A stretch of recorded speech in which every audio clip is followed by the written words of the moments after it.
18 ఏళ్ళు దాటిన వాళ్ళు అదే కుటుంబంలో ఉంటే వాళ్ళకి కూడా అది వర్తించదు కదా. ఒకవేళ బీసీలు 50 ఏళ్ళు దాటిన వాళ్ళు చెప్పినట్టుంటే వాళ్ళకి అది వర్తించదు కదా. అప్పుడు వాళ్ళందరూ ఇంకా పక్కకి వెళ్ళిపోయినట్టేనా? ఇక్కడ బేసిక్గా ఒకటి జరుగుద్దని నాకు తెలిసి, లేబర్ జోలికి వెళ్ళరు వీళ్ళు కూడా. అవునా? లేబర్లో అయితే గీతే రాజకీయ పలుకు అంటే అవతల పార్టీకి హార్డ్ కోర్ ఉంటారు చూడండి, వాళ్ళకి తీసే ప్రయత్నం చేస్తారు, గొడవలు అవుతాయి, అవి బాగా ఫోకస్ అవుతాయి. కానీ మిడిల్ క్లాస్ ఎవరైతే ఇది క్లెయిమ్ చేసుకుంటున్నారో, పేదవాళ్ళ లెక్కన ఈ పథకాలు తీసుకుంటున్నారో, వాళ్ళల్లో తెలుగుదేశం పార్టీ, జనసేన, భారతీయ జనతా పార్టీ వాళ్ళ జోలికి పోరీళ్ళు. ఎందుకంటే వాళ్ళు కూడా పెద్దగా రోడ్ ఎక్క అడౌట్ చేయరు, చెయ్యరు. కానీ వాళ్ళని కాపాడుకుంటారు.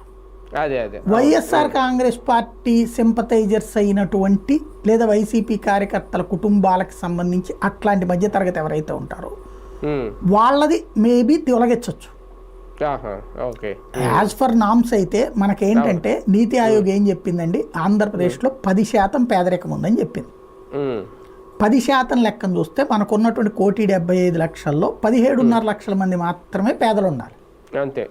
కానీ అదే కేంద్ర ప్రభుత్వం 95 లక్షల మందికి రేషన్ కార్డులు ఇస్తుంది, రేషన్ ఇస్తుంది. అంటే 17.5 లక్షలేమో అధికారికంగా ఉండడం ఏంటి, 95 లక్షలు ఇవ్వడం ఏంటి? పైగా మన కార్డులు ఎన్ని ఉన్నాయి రాష్ట్ర ప్రభుత్వం ఇస్తుంది? 1,55,00,000 అట.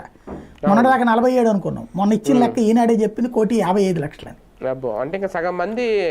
60 లక్షలు